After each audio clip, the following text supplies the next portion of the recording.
My name's Ethan. I'm 24 and I fix cars for a living. It's not the kind of job that gets you a corner office or a fancy title, but it keeps the lights on and the fridge stocked.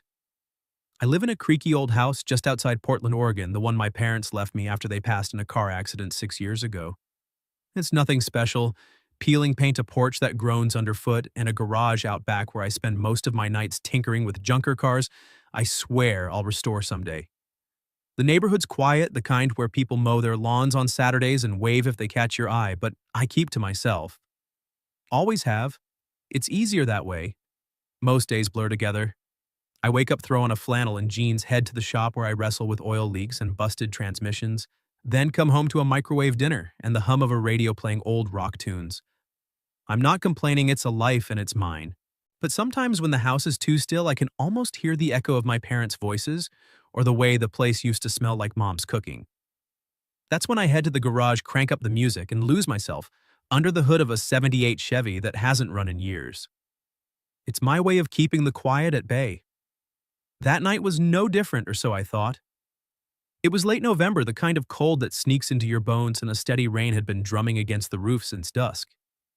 I was in the garage hands, greasy wrestling with a stubborn bolt on the Chevy's engine block.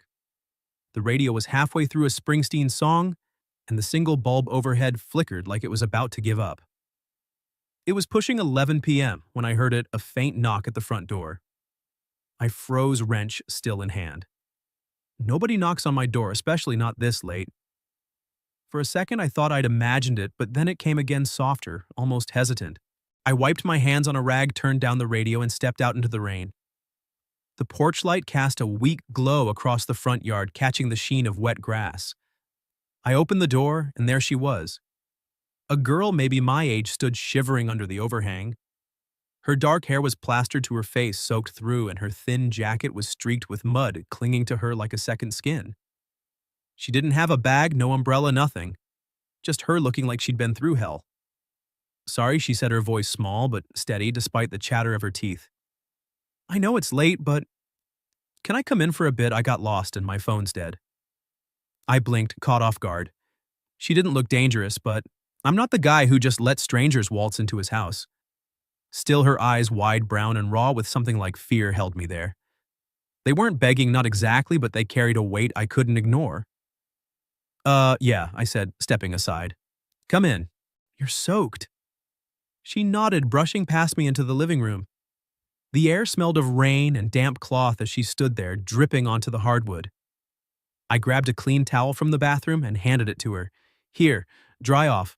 I'll get you something warm." "Thanks," she said, wrapping the towel around her shoulders. Her fingers trembled as she clutched it tight. I headed to the kitchen, put a kettle on, and dug out a box of chamomile tea I hadn't touched in years. While the water boiled, I glanced back at her. She was looking around, taking in the faded wallpaper, the mismatched furniture, the stack of car magazines on the coffee table. "Nice place," she said, and I could tell she meant it even if it wasn't true. "I'm Ethan," I said, leaning against the counter. "You got a name, Sophie," she replied, meeting my eyes for the first time. "And yeah, I know I look like a drowned rat." "Long story," I raised an eyebrow, pouring the tea. "Got time for it?" She gave a small laugh, the kind that's more relief than humor. "Maybe. Short version, I was hitching a ride back to college, University of Oregon. I'm a senior there. Guy driving got the wrong idea. We argued and he kicked me out a few miles back. Didn't realize it was this far from anywhere." She paused, sipping the tea I handed her. "I saw your light on. Figured it was my best shot." I nodded, processing. "That's rough. You're okay, though. He didn't hurt you or anything?" "No," she said quickly. "Just scared me. And left me in the rain." I pointed her to the old gas heater in the corner. "Sit there. Warm up." She shuffled over, still clutching the towel, and sank into the armchair. The heater hummed to life, casting a soft orange glow across her face. For the first time, I noticed she was pretty, not in a loud, made-up way, but quiet, like she didn't know it herself. Her eyes flicked up to mine. "You live here alone?" "Since I was 18, I said, keeping it short. "Parents passed, car accident, I'm used to it." Her face softened, and for a second I thought she might say something sympathetic, but she didn't. Instead, she just nodded like she understood more than she let on. You're kind of a saint for this, you know. I snorted, grabbing a blanket from the couch. Hardly. Just don't like seeing people freeze. I tossed the blanket to her. You can crash on the sofa tonight. I'll drive you to a bus stop in the morning. She pulled the blanket around her, her shoulders relaxing. Thanks, Ethan. I mean it. I didn't think I'd feel safe tonight. I shrugged, turning off the kitchen light. Get some rest. As I headed to my room, her voice stopped me, soft as the rain outside. Ethan. I'm glad it was your door I knocked on. I didn't turn around, just nodded. Yeah, me too. The next morning I woke up to the smell of rain still lingering in the air, the kind that sticks to everything even after the storm's passed. The house was quiet except for the faint creak of the floorboards as I shuffled to the kitchen. I glanced at the sofa where Sophie had slept, half expecting her to be gone like she'd been in some kind of fever dream. But there she was, curled under the old blanket, one arm tucked under her head, breathing soft and steady. My hoodie dwarfed her, the sleeves bunched up around her wrists. For a second, I just stood there watching the morning light filter through the blinds and catch the edges of her dark hair. Then I shook it off and started the coffee maker.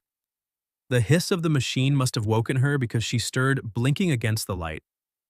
Morning, she said, her voice scratchy but warm. She sat up, rubbing her eyes, the blanket pooling around her waist. You always up this early? Habit, I said, pouring 2 mugs of coffee. Shop opens at 8. You take cream or sugar black's fine, she said, standing and stretching. She padded over to the kitchen, still in my hoodie, her bare feet soft against the hardwood. Smells good. You do this every day, pretty much. I handed her a mug and pulled out a loaf of bread and some eggs from the fridge. Not much of a chef, but I can manage eggs and toast. You hungry? Her eyes lit up and she nodded. Starving. I owe you big time for this. We sat at the small kitchen table eating scrambled eggs and slightly burnt toast. The silence wasn't awkward, just easy, like we'd done this before. She asked about the garage, how I got into fixing cars. I told her about dropping out of community college when I was 18 after my parents died, and taking over their house to keep it from being sold. It's not much I said, gesturing at the chipped paint on the walls. But it's home. Sophie listened, her fork paused halfway to her mouth. That's heavy, Ethan. Losing them so young, and you just kept going. Didn't have much choice, I said, shrugging. What about you? You said you're at U of O, art major, right? Yeah, she said, her voice softening. Painting mostly.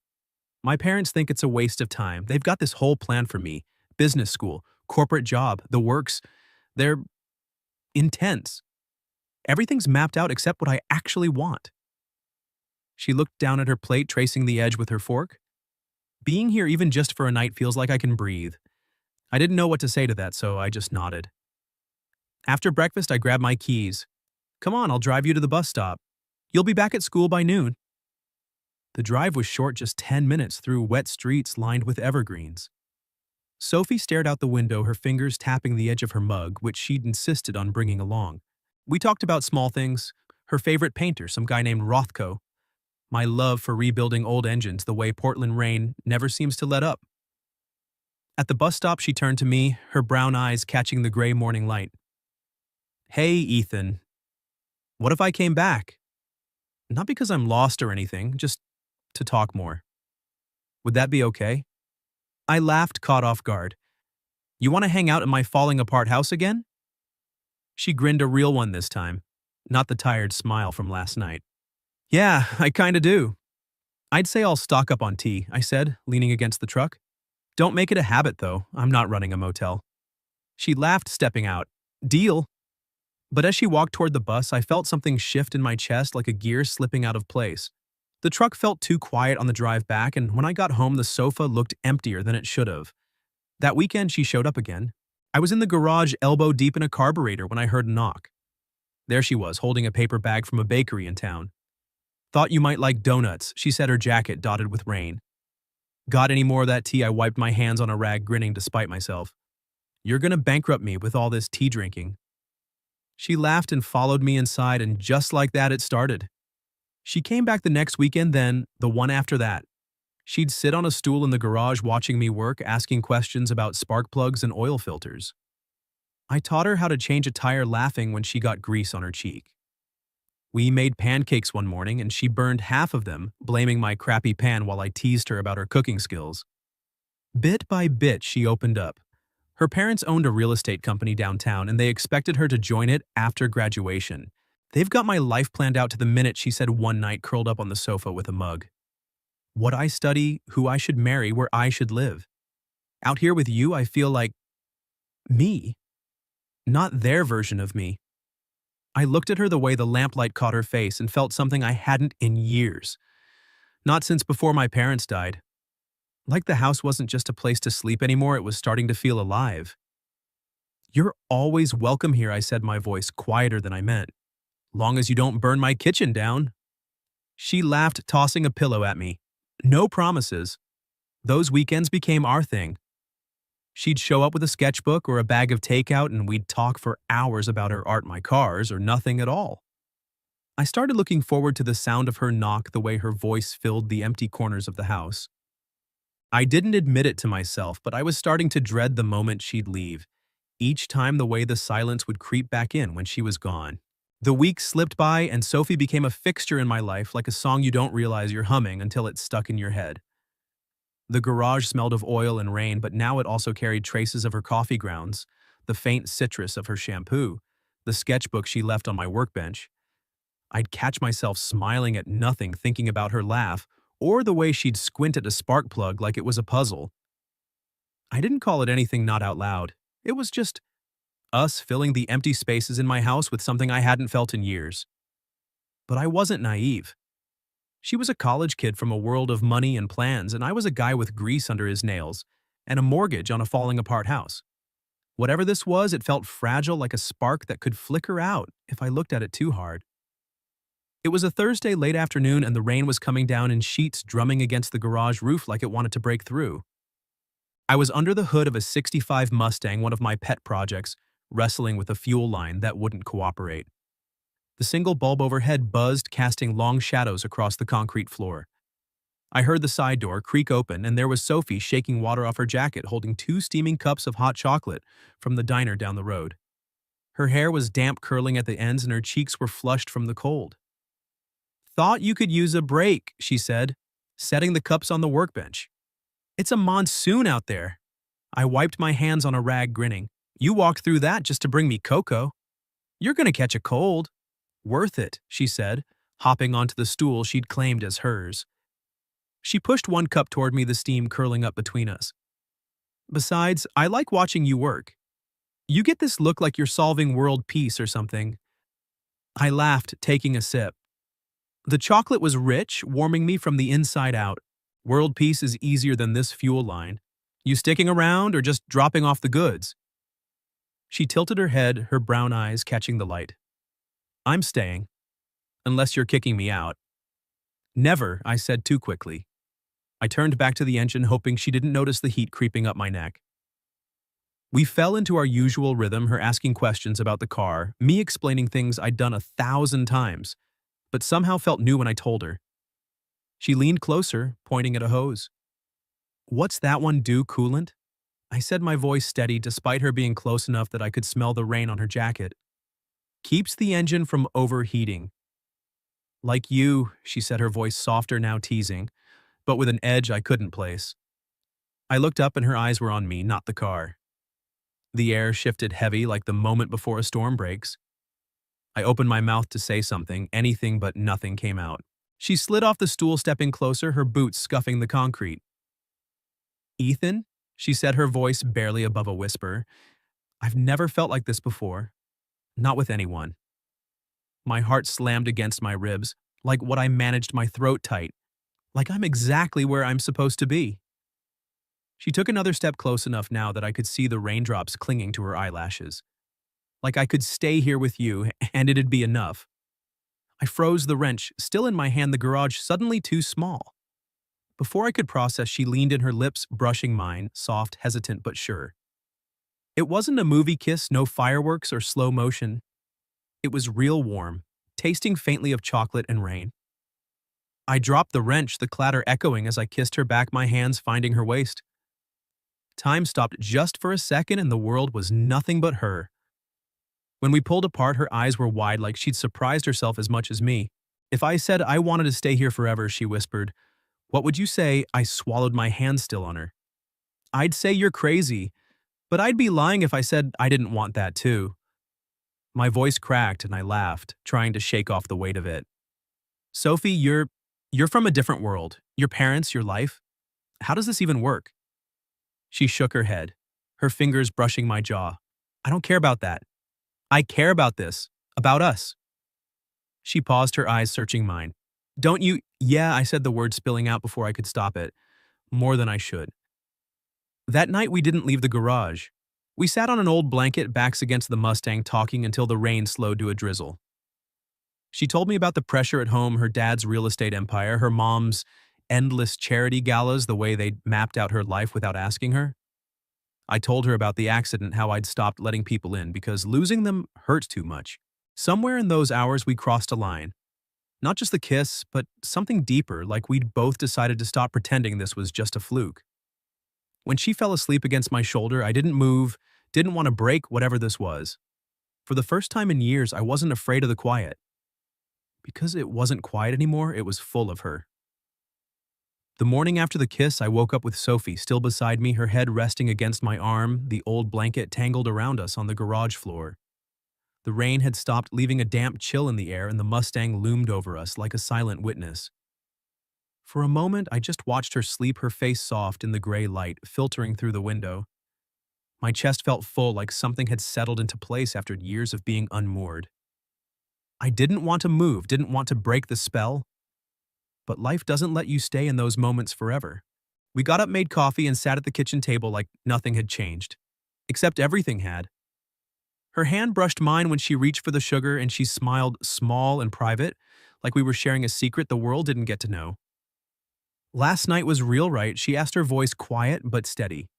Yeah, I said, my thumb tracing the edge of my mug. Real as it gets.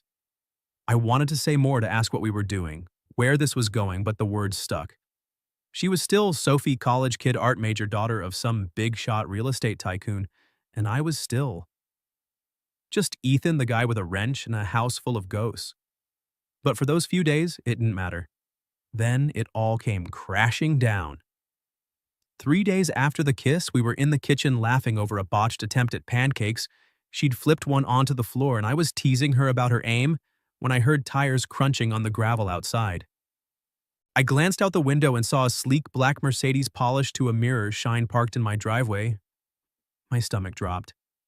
Nobody in this neighborhood drove a car like that. The doorbell rang sharp and demanding. Sophie froze, her spatula hovering over the pan. Who's that? She asked, but her voice had an edge like she already knew. I opened the door, and there stood a man in a tailored coat, his graying hair combed back, his eyes cold and assessing. He looked at me like I was something he'd scraped off his shoe. I'm James Riley, he said, his voice clipped. Sophie's father. I believe my daughter's here. Sophie stepped into the living room behind me, her face pale. Dad, she said, barely above a whisper. How did your phone, he cut in, holding up a hand. The tracking app.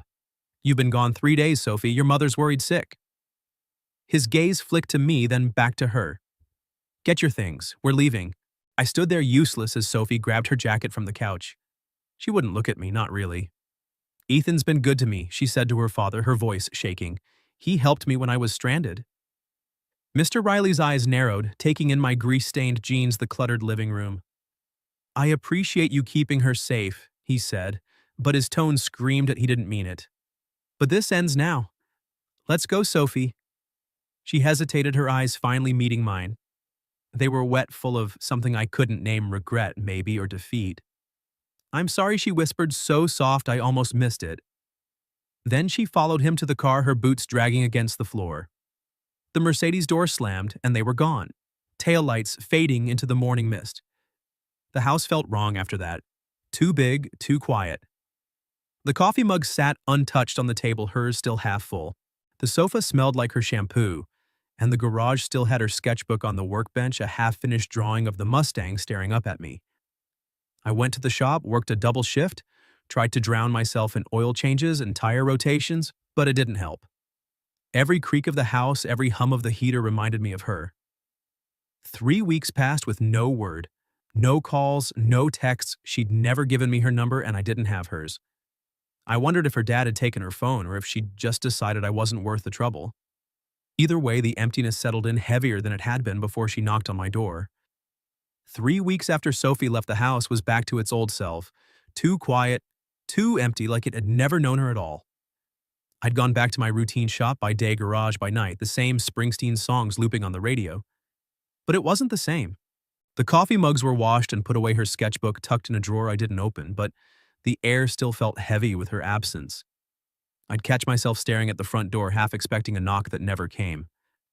I didn't know if she'd forgotten me or if her dad had locked her away in that polished world of theirs. Either way, I told myself to let it go. People leave. That's what they do.